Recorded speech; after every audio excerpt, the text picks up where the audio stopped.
Acabamos de ver as características da integração vertical.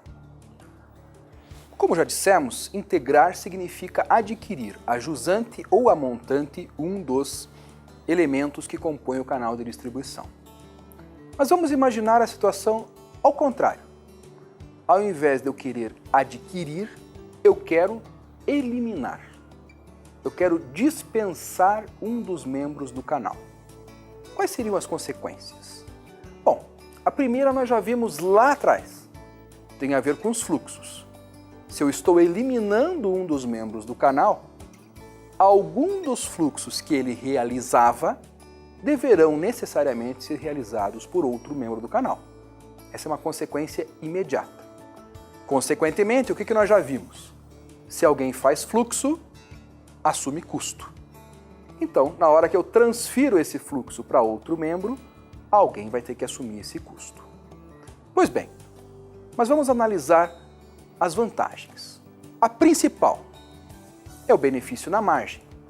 Se eu tenho um elemento a menos no canal, isso impacta diretamente na margem que eu estarei absorvendo para mim mesmo. Por quê? Porque agora eu não preciso remunerar mais um dos elementos desse canal que fazia parte anteriormente. Então eu posso absorver esta margem que está sendo transmitida, ou transferida para mim. Bom, recebi uma margem maior, parece um bom resultado. Porém, nem tudo é benefício. É claro que para fazer isto, para assumir este membro do canal, eu agora vou ter que coordenar esta parte que ele executava. E isto implica em aumento de custo. Então eu preciso fazer uma continha simples. A margem que eu estou recebendo a mais por ter eliminado este membro do canal compensa os custos que eu estou assumindo por não ter este membro do canal realizando as atividades? Essa é uma pergunta básica. Compensou? Parece interessante. Não compensou? Parece não ser interessante. E por que eu estou usando a palavra parece? Porque pode ser que tenham outros elementos, além do custo, que justifiquem eu assumir ou não um elemento do canal. Por exemplo, o tempo que eu vou despender cuidando de uma parte do negócio que não era minha ou não é do meu interesse. Talvez esse tempo que eu vá despender fazendo isto, eu vá ter que retirar de algo que eu sou bom, que é produzir. Então as organizações têm também que considerar isso. Não é só lucro, não é só custo na hora de fazer essa análise. Outros aspectos têm que ser considerados. Por exemplo, assumindo as funções ou eliminando as funções de um membro do canal, uma coisa imediatamente que irá ocorrer é aumento dos meus níveis de estoque. Por quê? Porque normalmente o meu distribuidor estoca os produtos meus que ele vende. Por quê? Para ter esse produto disponível na hora que o consumidor precisa. Se eu não tenho mais esse distribuidor, esse intermediário, seja ele um atacadista, seja ele um varejista, alguém vai ter que estocar esse produto. E estocando mais produtos, voltamos lá atrás. Aumenta o custo. Outra questão, eliminando um intermediário. Ora, eliminando um intermediário significa, para chegar ao mesmo número de clientes, eu precisarei fazer mais contatos. Ou seja, haverão contatos adicionais que antes eu não fazia. Vamos fazer uma conta simples. Se antes eu tinha 2 atacadistas e cada um destes atacadistas atendia 100 varejistas, puxa, eu tinha que me preocupar em fazer 2 contatos com os atacadistas. Na hora que eu eliminei o atacadista, o que acontece? Eu passo de um dia para a noite a ter que contatar 200 varejistas. Será que eu estou preparado para assumir esta função? Será que eu estou preparado não só do ponto de vista de recursos humanos, mas de estrutura para assumir essa função? Não sei, tenho que avaliar isso. Então, na hora que eu elimino um membro, eu tenho que saber que as funções que ele executa, eu mesmo agora terei que executar. Outro ponto, custos adicionais com transporte. Por que eu tenho custos adicionais com transporte? Vamos imaginar o caso que eu dei agora mesmo de atacadista. Se antes eu tinha um atacadista e esse atacadista comprava 3 caminhões fechados por mês do meu produto, ora, eu encho o caminhão, transporto ele fechadinho para o atacadista e isso tem um custo de frete. Na hora em que eu tenho que atender 200 varejistas, os varejistas não compram caminhão fechado, eles compram cargas menores. Transportar cargas menores significa o quê?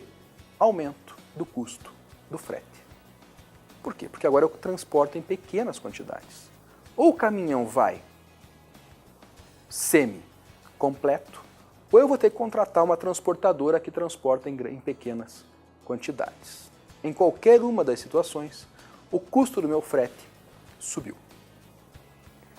Ou seja, as considerações a respeito de utilizar ou não um intermediário devem ser cuidadosamente analisadas, em primeiro lugar, com relação a custos, com relação à margem e, posteriormente, com relação à dedicação que eu vou ter para executar essas funções que até então eu não executava.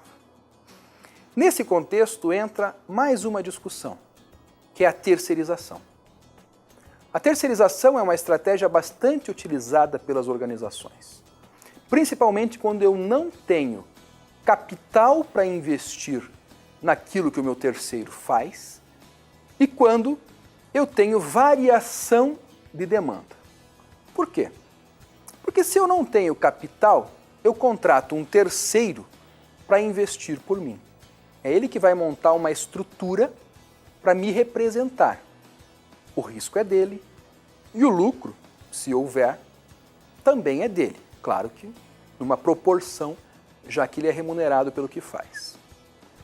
Ao mesmo tempo, eu posso, ao terceirizar, deixar de reter uma certa margem do resultado para mim mesmo. Então é uma contrapartida. Você investe e você é remunerado por isso. Se o negócio for bem, você vai bem. Se o negócio for mal, você vai mal. Se eu invisto esse recurso, pode ser que ele venha a fazer falta no momento seguinte em que eu preciso investir em capital de giro, ou eu preciso investir em maquinário, eu preciso investir em tecnologia. Por isso mesmo que a questão da terceirização, ela tem sido presente, não é, nas organizações já de algum tempo. As organizações tendem a se concentrar naquilo que elas são boas, são eficientes, e a terceirizar aquilo que elas consideram acessório. Várias organizações fazem isso com sucesso. Várias outras concorrentes no mesmo mercado optam por não fazê-lo. Vou dar um exemplo. A terceirização da distribuição física, ou seja, o transporte do produto até o cliente. Um caso, transporte de refrigerante.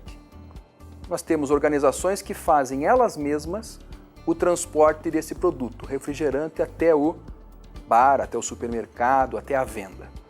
Enquanto que outras terceirizam para uma transportadora esse transporte. Qual a vantagem e qual a desvantagem? Alguns mostram o seguinte: na hora em que o transporte é meu e eu chego até o cliente, seja ele num bar, numa padaria, num supermercado, numa lanchonete, eu tenho a possibilidade nessa entrega de obter informações, de obter feedback desse meu cliente que podem ser importantes para o meu negócio. E que, se isso fosse terceirizado, fosse uma transportadora, essa transportadora não teria esse compromisso de me transmitir esta informação. Puxa, isso pode ser fundamental. Informação é importante. E informação daquele que está em contato direto com o consumidor é mais importante ainda. Por isso, algumas organizações não aceitam a ideia de terceirizar a entrega. A entrega é dela. e pronto. Mesmo que ela tenha um custo maior. É claro que ela vai lutar para reduzir custos, mas o custo não é o fim nessa negociação.